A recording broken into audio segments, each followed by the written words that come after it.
क्या तुमने कभी किसी ऐसी जगह का नाम सुना है जहाँ जो भी गया वो कभी लौट कर नहीं आया? ये है कालू बाबा की हवेली, जहाँ अब भी उसकी आत्मा भटकती है।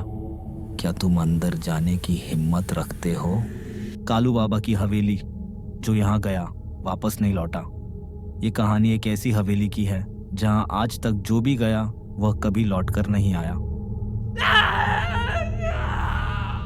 एक भूतिया हवेली, एक रहस्यमयी तांत्रिक और उसके पीछे छुपा एक भयानक सच। क्या आप इस कहानी को सुनने की हिम्मत रखते हैं? अगर हाँ, तो इस कहानी को पूरा सुने। राजस्थान के एक छोटे से गांव रत्नगढ़ के पास घने जंगलों में एक पुरानी हवेली स्थित थी। इसी लोग कालू बाबा की हवेली कहते थे। यह हवेली 200 साल पुरानी थी और कहते हैं कि यहाँ एक तांत्रिक कालू बाबा रहता था। कालू बाबा एक सिद्ध तांत्रिक था, लेकिन काले जादू में उसकी गहरी रुचि थी। गांव वालों का कहना था कि वह रक्त बलि देता था और अपनी आत्माओं को बुलाने के लिए भयंकर तंत्र मंत्र करता था। लेकिन एक दिन गांव वालों ने उस पर शक किया और उसे हवेली के अंदर ही जिंदा जला दिया। उसकी चीखें दूर दूर तक सुनी गई, लेकिन वह मरा नहीं। उसकी आत्मा हवेली में ही कैद हो गई। तब से लेकर आज तक जो भी इस हवेली में गया वह फिर कभी नहीं लौटा। वर्तमान समय में अजय और उसके 3 दोस्त रोहित, नील और समीर हॉरर स्टोरीज के बड़े फैन थे। उन्हें सच्ची भूतिया जगहों पर जाना पसंद था। जब उन्हें कालू बाबा की हवेली के बारे में पता चला तो उन्होंने वहां जाकर सच्चाई का पता लगाने का फैसला किया।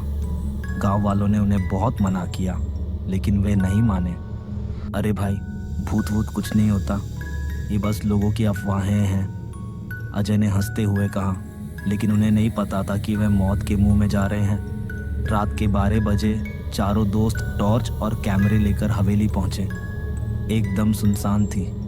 हवा भी एक अजीब तरीके से बह रही थी, मानो कोई उन्हें वहां से भगाना चाहता हो। हवेली का दरवाजा अपने आप चर्र की आवाज के साथ खुल गया। चारों ने एक दूसरे की तरफ देखा और अंदर चले गए।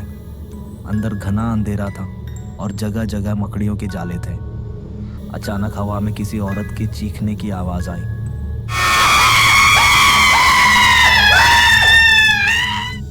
नील के पसीने छूट गए। भाई, ये सच में डरावना है, चलो आगे बढ़ते हैं, अजय ने हिम्मत करके कहा। जैसे ही वे हवेली के अंदर गए, उन्हें लगा कि कोई उनकी परछाइयों के साथ चल रहा था। लेकिन जब उन्होंने मुड़कर देखा तो वहां कोई नहीं था। अचानक समीर के पीछे कोई काला धुआं सा दिखाई दिया। भाई, मुझे लग रहा है कोई हमें देख रहा है, समीर ने घबरा कर कहा। अचानक हवेली के एक कोने से एक जोरदार हंसी गूंज उठी।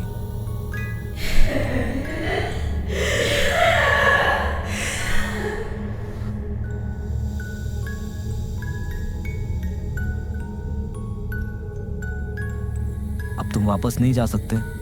चारों के शरीर में झुरझुरी दौड़ गई। चारों भागकर हवेली के बीच वाले कमरे में पहुंचे। वहां दीवार पर रक्त से लिखे हुए मंत्र थे। फर्श पर अजीब सी आकृतियां बनी हुई थी।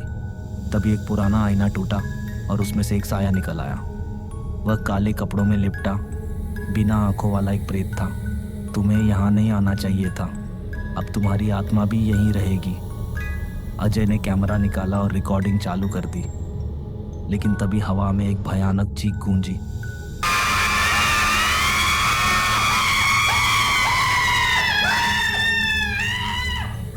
और समीर अचानक हवा में उड़ गया। उसकी गर्दन पर कुछ लाल निशान उभरने लगे। हमें यहाँ से भागना होगा, रोहित चिल्लाया। चारों भागने लगे, लेकिन हवेली का दरवाजा अपने आप बंद हो गया। पीछे से किसी ने रोहित को खींच लिया। बचाओ! लेकिन जैसे ही अजय और नील उसकी तरफ भागे, रोहित गायब हो गया।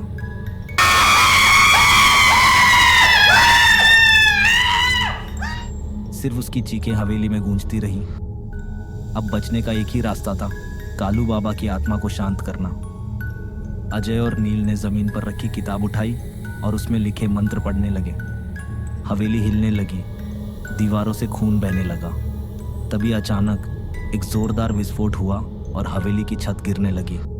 अजय और नील किसी तरह बाहर भागे, लेकिन रोहित और समीर कभी वापस नहीं आए। आज भी जब कोई हवेली के पास से गुजरता है तो रात में हवेली से चीखें सुनाई देती हैं। कहते हैं कि कालू बाबा की हवेली में आज भी उनकी आत्मा कैद है। कुछ साहसी लोगों ने वहां जाने की कोशिश की, लेकिन वे या तो पागल हो गए या फिर लापता हो गए। क्या यह सच में एक श्रापित हवेली है या फिर यह महज एक डरावनी कहानी है? गांव के एक बुजुर्ग पुजारी ने बताया कि कालू बाबा को हर पूर्णिमा की रात बलि चाहिए, तभी उसकी आत्मा शांत रहती है। लेकिन अगर कोई गलती से हवेली में चला गया तो उसकी आत्मा वहीं कैद हो जाती है। अजय इस राज को खोलने की कोशिश करता है, लेकिन क्या वह सफल होगा या फिर हवेली का श्राप हमेशा के लिए बना रहेगा? अगर आपको हॉरर स्टोरीज पसंद आई तो लाइक करें। वीडियो बनाने में बहुत मेहनत लगती है। प्लीज़ चैनल को सब्सक्राइब करें और बेल आइकन दबाएं ताकि आप कोई भी डरावनी कहानी मिस न करें। और हाँ, अगली बार हम इस रहस्य की गहराइयों में और उतरेंगे। तब तक सावधान रहें।